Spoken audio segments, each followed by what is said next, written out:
This morning on Growing Idaho, the zoning code rewrite is now recommended by the Boise Planning and Zoning Commission.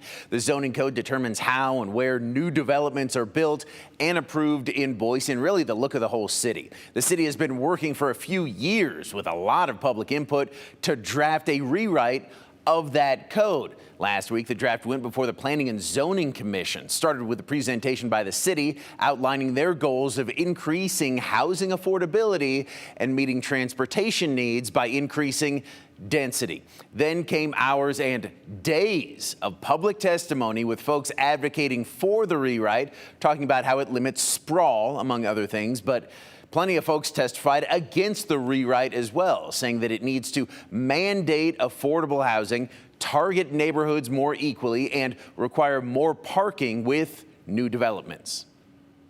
The lack of parking affects everyone, but those without other options are impacted the most.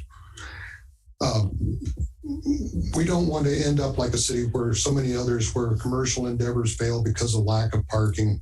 Motorists find themselves driving around circles looking for parking spaces. It seems part of the intent of the new code is to streamline development options, which would allow proposals to go through with little oversight. We don't agree with this, but we also see the need for streamlining as the city grows. The city can't continue to have hearings on every development. I think that it does a really great job of preventing sprawl into the foothills. I think many people here really appreciate the nature that Boise has to offer and wants to preserve the foothills and the areas surrounding it. And for that reason, I support modernizing the zoning code. I know the city's opinion is that they can't mandate affordable housing, and I would like to see this zoning code take more of a firm stance and make not including affordable housing unprofitable. It's on the right track, but I think that it could go further. I feel like the zoning changes are aggressive toward low income, less affluent, older neighborhoods.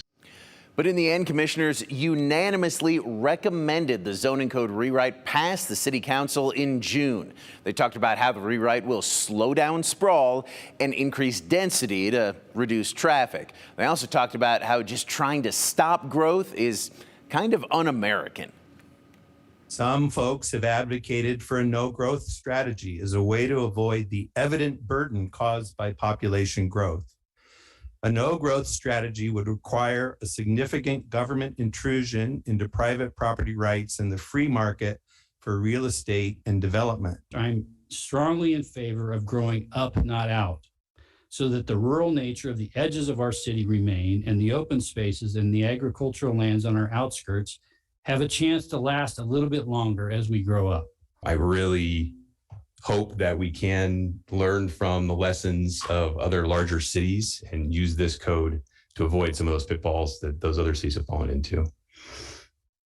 I believe that this will help us maintain a sustainable future with less sprawl and less congestion. They also admitted the draft is not perfect, but believe that perfection is the enemy of a good draft. For you zoning code fans, next up, it goes before the city council in June for final approval. You can get your comments in right now up until then.